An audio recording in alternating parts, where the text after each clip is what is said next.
Olá, tudo bem? Eu sou a professora Luana Oliveira. Hoje nós iremos falar aí sobre o currículo da cidade de São Paulo, focando nos povos migrantes, e essa é a parte 1. Bom, então nós vamos falar desse documento tão importante para nós educadores da rede.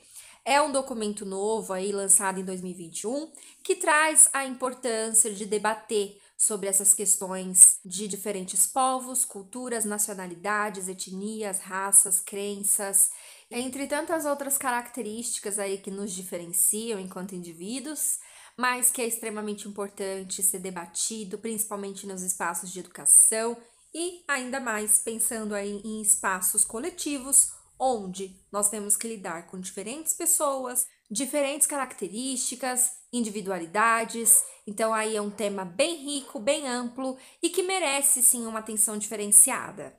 Esse currículo da cidade, assim como o currículo da cidade de educação infantil, que nós já falamos aqui no canal, ele também aí, ele casa, né, com as leis, né, então ele está em concordância ali com as leis municipais, né, e que garante, né, essa questão do compromisso da educação integral, da educação inclusiva, e ele dialoga ali com os objetivos e desenvolvimentos da Agenda 2030, que nós vamos falar mais para frente o que é, para que serve, qual a importância e finalidade, tá? Então esse material, ele convoca, né, o compromisso com a equidade, né, valorização das diversas nacionalidades e finalmente permite, né, que a gente faça essa reflexão acerca da xenofobia, né, do racismo, além de indicar ali caminhos possíveis para o debate aí de resolução de conflitos, né, e todas as questões aí chaves e problemáticas que nós podemos ter aí ao longo, né, dessa caminhada dentro desses espaços de educação. Já que nós falamos em lei, é importante já citar o artigo 1 dessa lei, que diz que fica instituída a política municipal para a população imigrante, a ser implementada de forma transversal às políticas e serviços públicos, sobre a articulação da Secretaria Municipal de Direitos Humanos e Cidadania, com os seguintes objetivos. Então, o que essa lei, né, fala para nós? Lembrando que essa lei está em concordância com o currículo da cidade de São Paulo de povos migrantes.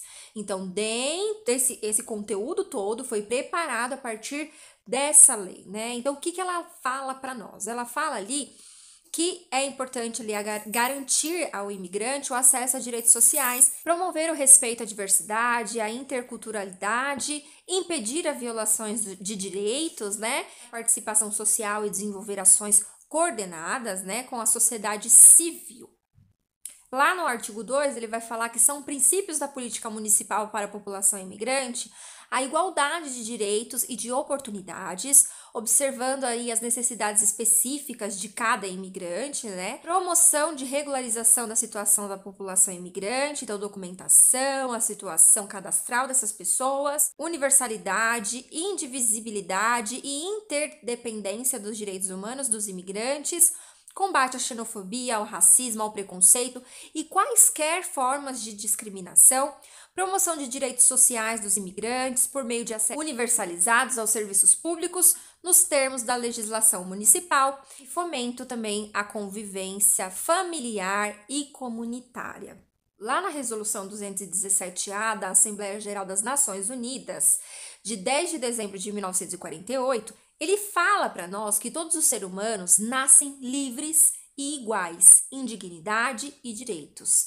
E na Convenção da Unesco, relativa à luta contra a discriminação no campo de ensino, lá de 1960, ele diz que se entende por discriminação toda distinção, exclusão, limitação ou preferência fundada na raça, na cor, no sexo, no idioma, na religião, nas opiniões políticas ou de qualquer outra índole, na origem nacional ou social, na posição econômica ou o nascimento, que tenha por finalidade ou por efeito destruir ou alterar a igualdade de tratamento na esfera de ensino. Bom, então foi interessante fazer esse levantamento, né, de leis, o que nós temos aí de teórico, o que nós temos de conteúdo, o que nós temos aí de informação, nós podemos estar colocando aqui nesse vídeo para contextualizar a importância de fazer esses debates, né? Esses debates que são tão importantes. Então, o currículo da cidade de São Paulo, de povos migrantes, ele vem trazendo toda essa base teórica para nós, levanta essas questões de leis e aí sim faz a introdução aos assuntos. Esse vídeo, como eu falei, ele será dividido aí em 2 etapas, tá? O documento é um documento muito extenso, ele tem mais de 100 folhas, né? Então é interessante que a gente de fato dê uma atenção maior a cada item. Então, nesse primeiro vídeo, nós iremos falar aí do tópico 1 e tópico 2, né? Então, o tópico 1, somos tantas, somos múltiplas pessoas em movimento. E no tópico 2, o acolhimento à escuta nas unidades educacionais. No próximo vídeo, então, nós iremos falar aí sobre as práticas pedagógicas, diversidade cultural na escola e o item 4, que é um galo sozinho não tece uma manhã, da rede de apoio e parcerias, tá? Bom, como eu já havia falado anteriormente, o currículo da cidade de São Paulo dos Povos Migrantes, ele casa com a Agenda 2030, e aí eu disse que iria explicar o que é essa agenda, né? A Agenda 2030 é compromisso com a sociedade ali, com os povos, né? Propõe aí que finalmente aconteça essa sustentabilidade que nós tanto falamos, né? Onde nós temos igualdade, onde nós acabamos aí com a fome, com a pobreza, com preconceitos, né? Então, são diversas metas e objetivos e ideais, né? E ele traça ali de fato uma linha do tempo daquilo que nós podemos melhorar para que a gente alcance de fato essa ideia, né, de um mundo melhor, de uma sustentabilidade, né, ativa, firme e que realmente é tirada do papel e colocada em prática. Então, essa é a Agenda 2030. Então, a Agenda 2030 é um plano de ação para as pessoas, o planeta e a prosperidade, que busca fortalecer a paz universal.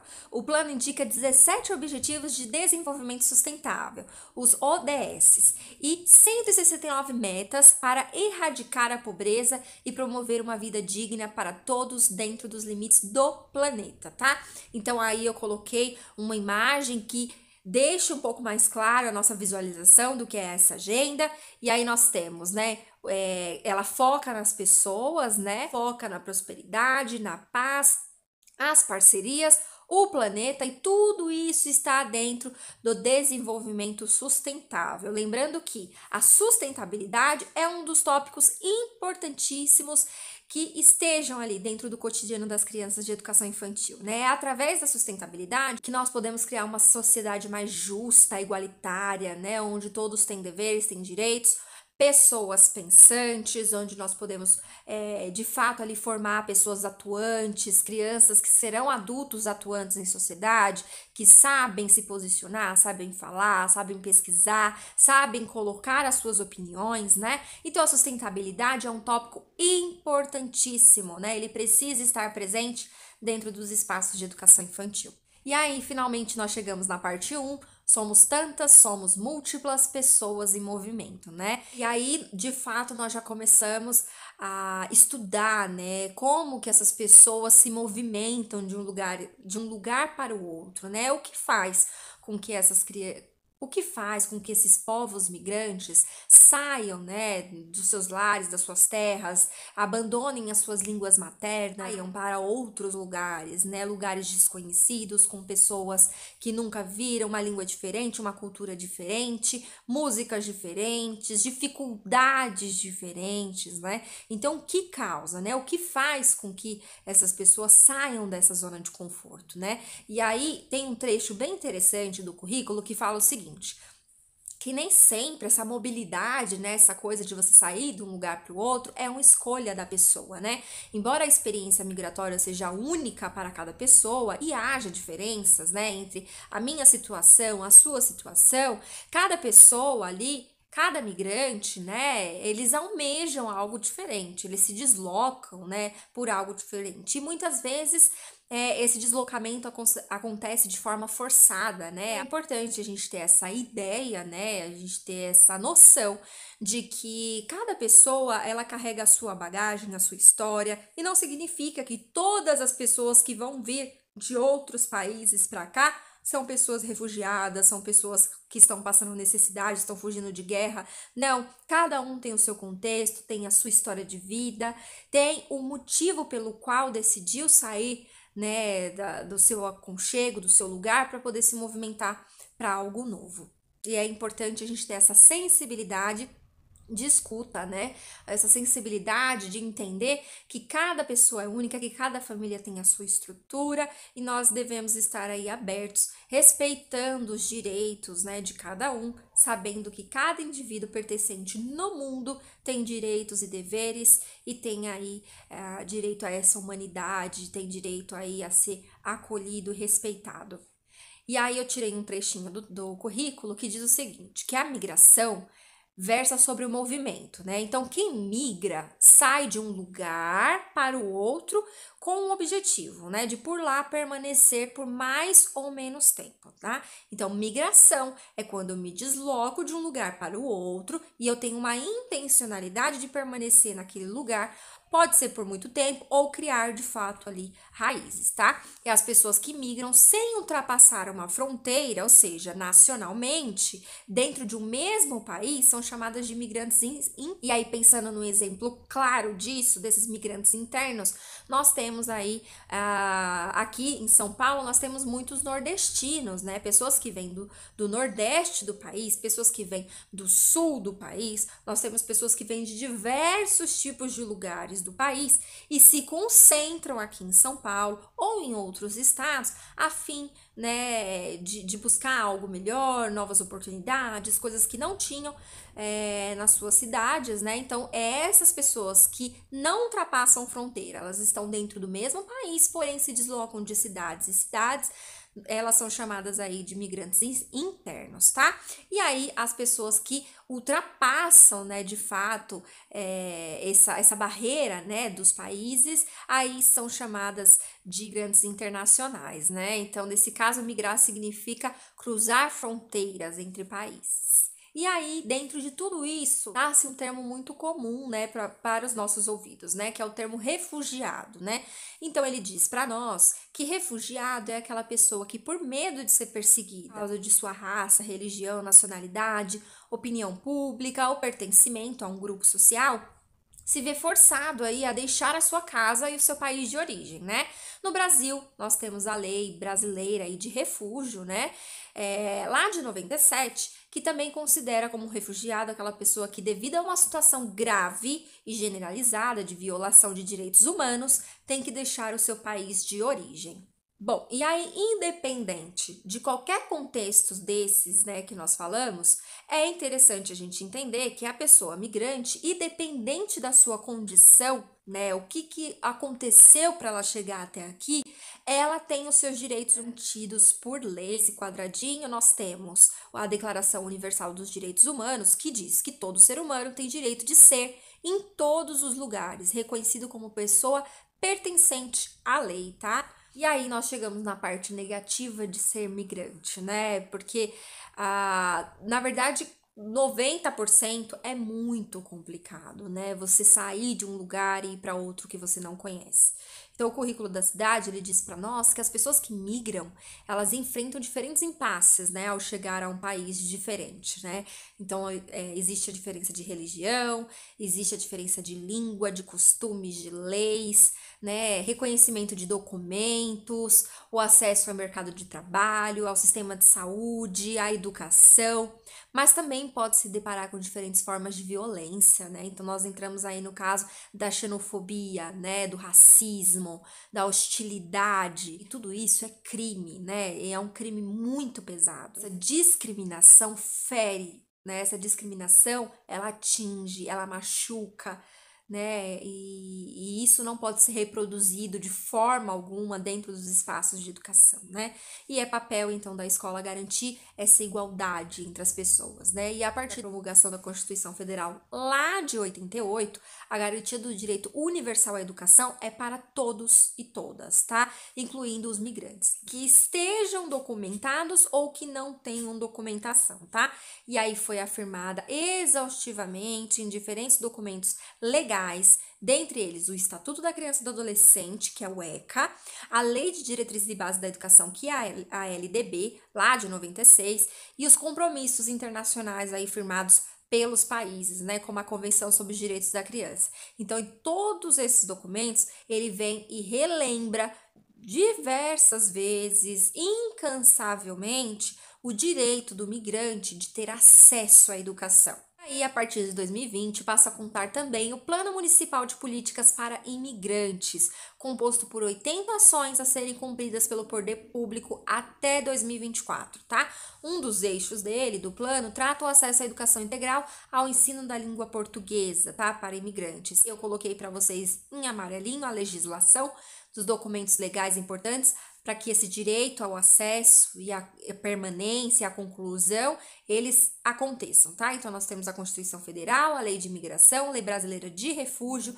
Estatuto da Criança e do Adolescente, LDB e Política Municipal para a População Imigrante, que vem aí em 2020, tá? Que foi colocada para nós em 2020. Aqui eu tirei um trecho do currículo que é uma experiência contada, né? Uma experiência que nos faz refletir um pouco sobre essas questões, todas essas questões que nós observamos até o momento e que nós falamos aqui ao longo desse vídeo.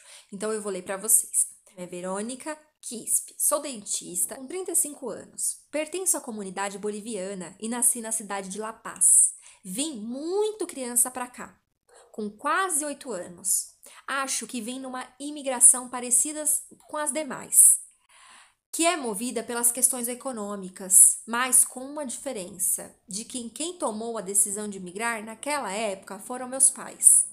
Quando chegamos, minha irmã mais velha já tinha 14 anos e foi a primeira das filhas a realmente sentar na máquina de costura e trabalhar. Eu comecei a ter que aprender com o tempo. Assim que a gente chegou, no primeiro ano, a gente ficou sem estudar, porque tinha a questão do idioma. No ano seguinte, meu pai procurou as escolas próximas, lá no Bom Retiro, para tentar nos matricular. E aí a gente viu como era difícil naquela época a questão da matrícula de imigrantes sem documentação. Meu pai tinha documentação, mas acho que ele estava esperando fazer 3 anos para virar permanente, para depois fazer um processo chamado reunião familiar, para que pudesse trazer os seus filhos e sua mulher para o país. Ele ficou esperando mais de 1 ano e ficamos sem estudar. Ele também não podia tirar nossos documentos ainda, porque ele descobriu que era um dinheirão para cada um. Nós tivemos muita sorte, porque uma escolinha lá do Bom Retiro recebeu minha irmã mais nova e eu fui para a 2ª série. Já tinha feito a 2ª série, mas eles acharam melhor eu repetir. Só que para minha irmã mais velha, que precisava de ensino médio, não teve jeito. Então aqui a gente consegue ver essa dificuldade de você aceitar um imigrante e entender que as documentações deles não são as mesmas que as nossas, né? E uma vez que eu tenho na legislação dizendo que todas as pessoas, independente da sua nacionalidade, têm o direito ao acesso à educação, eu não posso barrar uma família por documentação. Né? Então, principalmente aí nós da rede, né? Hoje em dia nós temos uma consciência maior. Mas olha esse relato, né? Olha esse relato e a dificuldade, né? Que era para essas pessoas, alguns anos atrás, terem acesso à educação. Nós chegamos na parte 2, acolhimento e escuta nas unidades educacionais. Coloquei um gráfico para vocês das nacionalidades com maior representatividade aí entre os estudantes, né, migrantes, matriculados ali até o ano de 2020, né? Então, nós temos aí a maior quantidade são dos povos bolivianos, né? Seguidos do Haiti, Venezuela, Angola, Paraguai, Peru, Argentina, Japão, Colômbia e Estados Unidos. Os migrantes estão distribuídos pelas 13 diretorias regionais de educação, as DREs, né? Sendo que a DRE com maior número de migrantes é a DRE da Penha, seguida da DRE Jaçanã Tremembé, a DRE Pirituba Jaraguá. E embora as 3 DREs juntas somam mais da metade do número de matriculados de imigrantes, né? As matrículas estão distribuídas aí por todo o território. E aí o currículo nos traz uma problemática muito interessante, né? Que é a representatividade de pessoas migrantes também na equipe da escola, né? Seja nos professores, diretores, pessoal de apoio. Cadê a representatividade desses povos dentro da própria equipe, né? E aí tem um trecho específico que fala que é importante que a escola ela faça essa garantia, né, de entrega de ensino, né? Então, por exemplo, num mesmo espaço onde eu tenho pessoas de Minas, de Pernambuco, de outros países como Angola, Bolívia, China, Haiti, é importante também buscar as histórias, né, as manifestações artísticas, incluindo músicas, literatura, cinema, dentre outras tantas coisas, principalmente aí buscando trazer também um pouco da língua, dos costumes falados, né, de todas as questões aí que nos diferenciam enquanto indivíduos. Casa. Você tem que entender que ninguém coloca seus filhos em um barco a menos que a água seja mais segura que a terra. Ninguém queima suas palmas sob trens, embaixo de vagões.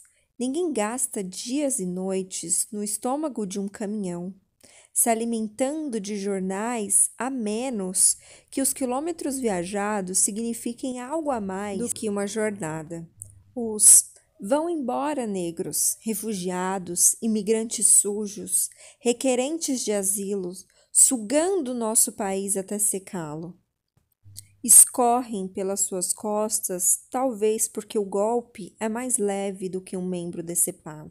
Ninguém deixa sua casa até que a casa seja uma voz suada no seu ouvido, dizendo: saia, fuja de mim agora.